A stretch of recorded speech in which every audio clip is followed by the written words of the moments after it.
کبھی اے حقیقت منتظر نظر آ لباس مجاز میں، کہ ہزاروں سجدے تڑپ رہے تیری جبین نیاز میں۔ یا رب محمد وآل محمد صلی علی محمد وآل محمد وعجل فرج آل محمد صلی اللہ علیہ وآلہ وسلم۔ بسم اللہ الرحمن الرحیم۔ بقیت اللہ خیر لکم ان کنتم مومنین۔ میرے دوستوں، میرے بھائیوں، انسان فنا ہے اور مولا بقا ہے، اور بے شک ان کے سوا بقا کوئی نہیں،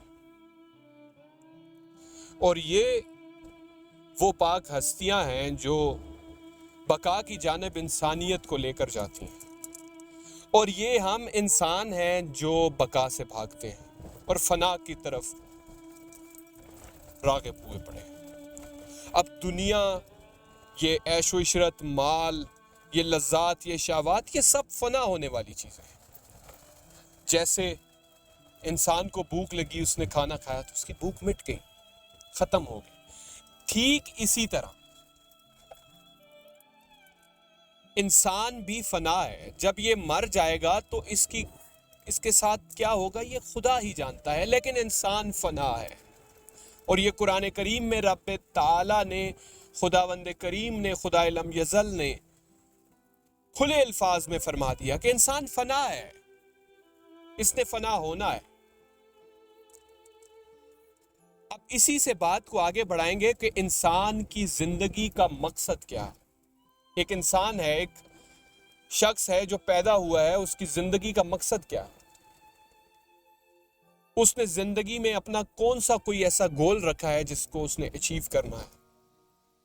اب سامعین، دنیاوی طور پر تو ہمارے بہت سے گول اور مقاصد ہو سکتے ہیں، جیسے کہ کوئی یہ چاہتا ہے کہ مجھے اچھی نوکری مل جائے، میں اچھا گھر بنا لوں، پھر وہ اس کے لیے کام کرتا ہے اور اس مقصد کو ذہن میں رکھ کر اس کے لیے محنت کرتا ہے، اور پھر وہ اپنے اضطراب اور بے چینی کی کیفیت میں جو اس نے وقت اس پر لگایا ہوتا ہے، بے چینی اور اضطراب کی مدد سے وہ چیز حاصل کر لیتا ہے۔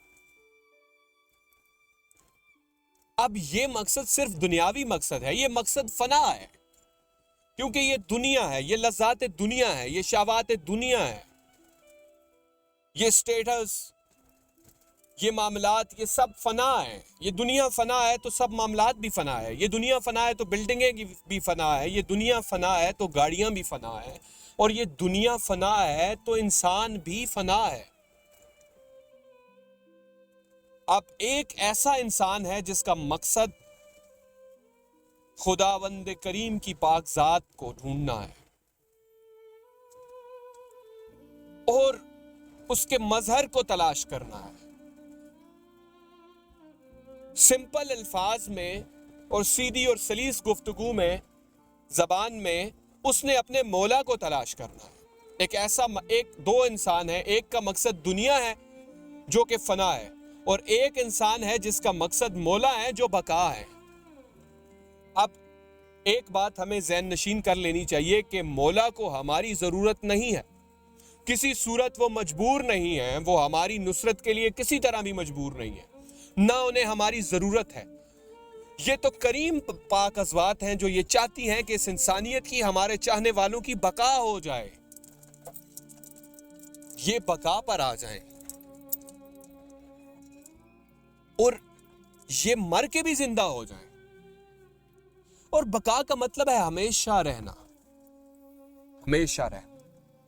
اب ہمیشہ رہنا کیسا ہے؟ اگر ایک بلڈنگ ہے، جیسے پرانے زمانے کی قدیم تعمیرات ہیں، انسان ختم ہو گئے، وہ بلڈنگیں بھی وقت کے ساتھ ختم ہوتی جا رہی ہیں، لیکن کچھ اس کی باقیات ابھی باقی ہیں۔ تو یہ کچھ باقیات ہیں، اور جو انسان کامل طور پر بقا ہو جائے، اس کا کیا مقام ہوگا، اور اس کا کیا منظر ہوگا، اور اس کا کیا موج ہوگی، یہ ہم خود سوچ سکتے ہیں۔ اور قرآن کریم میں واضح طور پر خداوند کریم نے فرمایا ہے کہ بقیت اللہ خیر لکم ان کنتم مومنین، خدا کا بقیہ، اللہ کا بقیہ، اس وحدہ لا شریک کا بقیہ ہی تمہارے لیے خیر ہے۔ اے مومنین، اگر تم اپنی خیر چاہتے ہو تو سمپل الفاظ میں اپنے مولا کی طرف ہو جاؤ، اپنے مولا کا قرب حاصل کر لو۔ اور میرے بھائیوں، سامعین اور میرے سننے والوں، میرے دوستوں،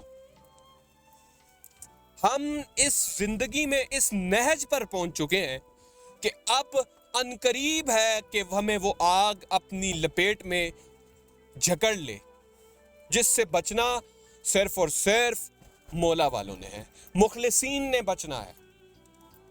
کل کو شہنشاہ زمانہ علیہ الصلوۃ والسلام کا پاک ظہور ہوتا ہے انشاءاللہ و امام، تو کیا ہم یہ جاننے کی پوزیشن میں ہیں کہ یہ ہمارے مولا ہیں، یا کبھی ان کی زیارت سے شرف یاب ہوئے ہیں، یا کبھی ہم نے کوشش ہی کی ہے کہ اپنے مولا سے ملاقات ہو جائے، کہ ان کو دیکھ لیں، ان کی زیارت ہو جائے؟ اب اگر کوئی مولا کی بات کرے گا تو ہم اس کے پیچھے فتوی بازیاں شروع کر دیں گے، اس کے ساتھ پروپوگنڈے شروع کر دیں گے، لیکن اس کی بات کو نہیں سمجھیں گے۔ اور یاد رکھیے کہ تیر اسی طرف اٹھتے ہیں جس طرف حق ہوتا ہے، اور یہ ایسا ہوتا رہا ہے اور اب بھی ہو رہا ہے۔ جو شخص، جو بھی بندہ، جو بھی ہستی اپنے مولا کی بات کرے گی، آپ کو وقت کے شہنشاہ کی ولایت کی طرف لے کر جائے گی، اس پر پروپیگنڈے اٹھیں گے۔ اسے کبھی پاگل کہا جائے گا، کبھی مجنون کہا جائے گا، کبھی یہ کہا جائے گا کہ یہ ہمارے بچوں کو خراب کر رہا ہے، یہ ہمیں خراب کر رہا ہے، یہ ہماری سوچوں کو خراب کر رہا ہے۔ یہ وہ نہیں خراب کر رہا، ہماری سوچیں خراب ہیں جو ایسا سوچ رہی ہیں۔ اور جو وقت کی حجت کے بغیر سوچ رہا ہے، یا جو وقت کی حجت کے بغیر کوئی بھی عمل بجا لا رہا ہے، تو اس کا عمل کوئی قبول نہیں ہے۔ اور یہ مولا کا واضح فرمان ہے، اس میں کسی کو کوئی شک نہیں ہے۔ ہر ایک بندہ، ہر ایک شیعہ اس پر متفق ہے، یہ مولا کا فرمان ہے۔ آپ جو اس کو جھٹلاتا ہے وہ جھٹلائے، اس کی اپنی مرضی، اس کے ذمہ دار ہم تو نہیں ہیں۔ مولا فرماتے ہیں جو شخص اپنے وقت کے امام کی معرفت کے بغیر گیا، وہ جہالت کی موت گیا۔ اب جہالت کی موت دیکھ لیں وہ کس عذاب کی طرف لے کر جائے گی۔ پھر ایک منزل کی طرف رک جانا، اس میں بڑھنا نہیں، یہ بھی تو جہالت ہے۔ بس ایک ہی چیز پر آپ کھڑے ہو گئے اور اس خول سے آپ نکل نہیں رہے، اس معاملات سے آپ نکل نہیں رہے، تو کیا بقا ہوگی؟ جس کو اپنے وقت کے امام کا ہی نہیں پتا، جو اپنے بچوں، بیوی، اپنی منگیتر سے محبت کر سکتا ہے لیکن اپنے وقت کے امام سے محبت نہیں کر سکتا، وہ کیا انسان ہے؟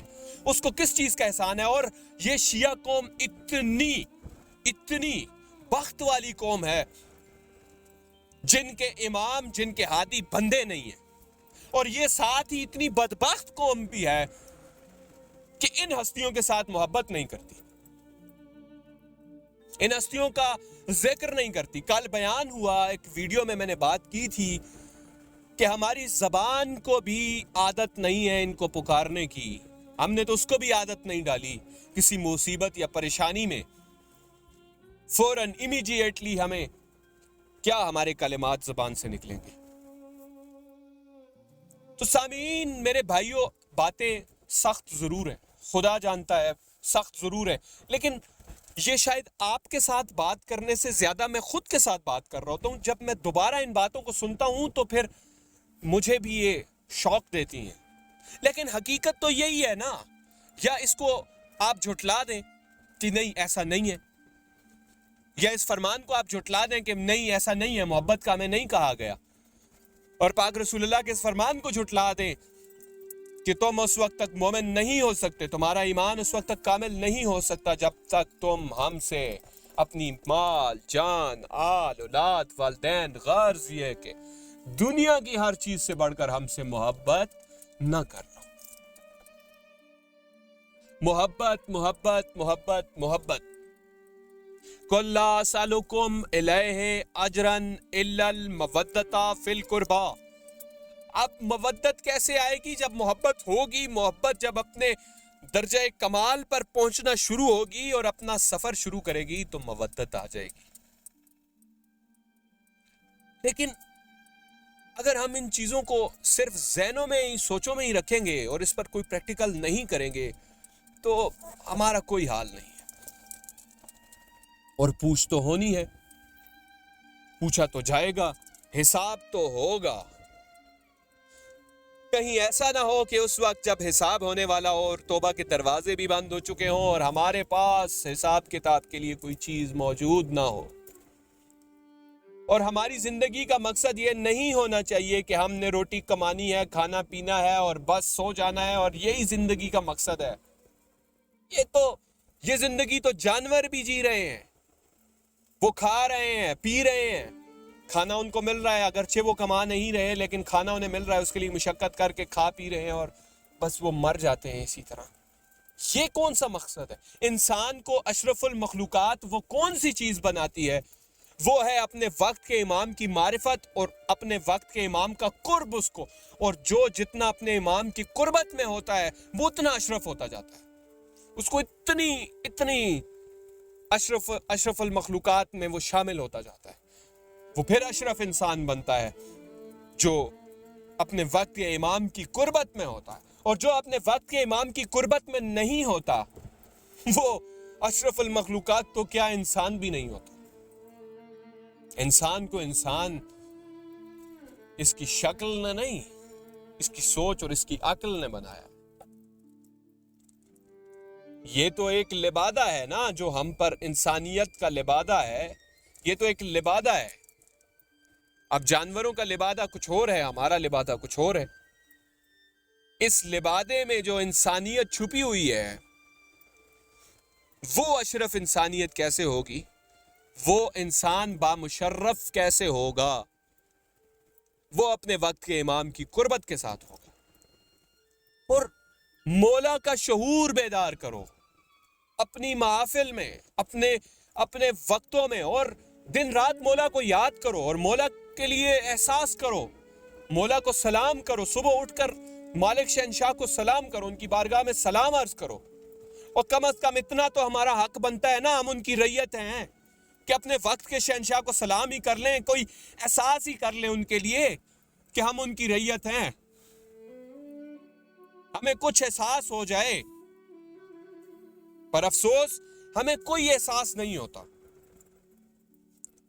اور وہ وقت دور نہیں ہے جب ہمیں احساس بخوبی ہو جائے گا, پھر ہمارے پاس وقت نہیں رہے گا. اور اگر ہم یہ چاہتے ہیں کہ ہماری بقا ہو تو ہمیں ہمارے لیے اس سے بہتر بات کوئی نہیں کہ اپنے وقت کے امام کی قربت میں چلے جائیں, ہر لمحہ بس ان کو یاد کریں. کیوں نہیں کر سکتے؟ کیا زیادہ کوئی دنیا میں مصروف ہو گئے ہیں؟ کیا ہم زیادہ کوئی دنیا میں دھس گئے ہیں؟ یا دنیا کو ہم نے اپنے اندر گھسا لیا ہے؟ کیا ہم نے مرنا نہیں ہے کل کو؟ کیا ہم نے قبر میں نہیں جانا؟ کیا ہم نے اس وحدہ لا شریک ذات کے سامنے پیش نہیں ہونا؟ اگر تو ہم وہاں پہ قلعے ٹھوک کر آئے ہوئے ہیں تو پھر تو ٹھیک ہے, اگر قلعے نہیں ٹھوک کر آئے ہوئے تو پھر اس بات کو سمجھنے کی ضرورت ہے اور اس پر عمل کرنے کی ضرورت ہے, اور اپنی زندگی میں اس کو عملی جامہ پہنانے کی ضرورت ہے. ہم پریکٹیکلی مولا کی بارگاہ میں حاضر ہوں اور مولا کے ساتھ قربت کریں اور مالک سے محبت کریں, ان کو صبح اٹھ کے سلام کریں, دعا کریں اپنے وقت کے شہنشاہ کے پاک ظہور کے لیے جس میں ہماری بقا ہے. خدا کی قسم مولا کو ہماری ضرورت نہیں ہے, لیکن وہ ہمارے انتظار میں ہے. کس لیے؟ کہ ہماری بقا ہو جائے, کیونکہ وہ ہم سے پیار کرتے ہیں. ہم نے کون سا کوئی ایسا کام کیا ہے جو مولا ہم سے پیار کرتے ہیں؟ یہ تو ان کی کریم ہی ہے کہ وہ ہم سے پیار کرتے ہیں, نہیں تو ہماری کیا اوقات ہے. اور انسان کی اوقات یہ قرآن میں خدا تعالیٰ نے فرمایا کہ ہم نے تمہیں پیدا کیا ایک نجس خون کے قطرے سے, ایک نجس قطرے سے تمہیں پیدا کیا, نجاست سے تمہیں پیدا کیا. اب یہ اوقات ہے ہماری, اور اکڑ کے چلتے ہیں اور پھر سوچتے بھی نہیں. اور یہ ہستیاں اتنی کریم ہیں کہ وہ ہم جیسوں کے ساتھ محبت کرتی ہیں, پیار کرتی ہیں. مولا فرماتے ہیں تم ہماری طرف 1 قدم چلو, ہم تمہاری طرف 10 قدم چلتے. لیکن چلو نا, چلو تو صحیح. چلنا کہاں ہے؟ کہاں پہ ہے چلنا؟ کدھر چل رہے ہیں ہم مولا کے لیے؟ خداوند عالم ہمیں یہ توفیق عطا فرمائے اور اس توفیق پر پھر قائم رہنے کی. دیکھیں توفیق تو اب یہاں پہ بات آ گئی. آج ہی ایک گفتگو ہو رہی تھی تو وہاں پر ایک سوال ہوا کہ توفیق جو ہم کہتے ہیں ہمیں مولا توفیق دیتے ہیں, مولا بے شک توفیق دیتے ہیں. یہ ان کی توفیق ہوتی ہے کہ آپ گھر سے اٹھ کر مجلس پاک میں چلے جاتے ہیں، آپ گھر سے اٹھ کر پرسداری میں چلے جاتے ہیں، یا آپ گھر سے اٹھ کر ذکر پاک میں چلے جاتے ہیں، یہ توفیق مولا نے دی ہے، لیکن آپ اس توفیق کو وہیں پر چھوڑ کر آ جانا، یہ تو ہماری غلطی ہے نا۔ اب اس میں کسی کا قصور تو نہیں ہے کہ ہم یہ بولیں کہ جی مولا نے توفیق ہی نہیں دی۔ توفیق انہوں نے دی لیکن ہم نے اس توفیق کو سنبھالا نہیں، کیفیت انہوں نے دی لیکن ہم نے اس کیفیت کو سنبھالا نہیں۔ ہمیں ہمارے معاملات زندگی نے ان سے دور کر دیا، اور دوری اتنی بھی نہیں بڑھ جانی چاہیے کہ پھر بھول ہی جائے انسان۔ وہ ایک دفعہ معافی، دوسری دفعہ معافی، تیسری دفعہ، پھر ایک وقت آئے گا کہ وہ درگزر فرما دیتے ہیں۔ جب وہ درگزر فرما دیتے ہیں، وہ چھوڑ دیتے ہیں، تو پھر کچھ بھی نہیں بچتا، خداوند متعال کی پاک و پاکیزہ بارگاہ میں یہ دعا ہے کہ مالک شہنشاہ میرے مولا کے ظہور پاک کے رستوں کو ہموار فرما۔ خدایا میرے مالک، میرے وقت کے شہنشاہ، میرے مولا کا پاک ظہور جلد ہو۔ میرے مولا جو کچھ ہونے والا ہے یہ جلدی ہو، جو معاملات ہونے والے ہیں یہ جلدی ہو۔ خدایا تو سننے والا ہے، تو ہماری حالت پر رحم فرما اور ہمارے وقت کے امام علیہ السلام کا پاک ظہور جلد فرما۔ الاجل سبحان القدوس اجل اللہ فرجہ الشریف و صلوات اللہ علیہ۔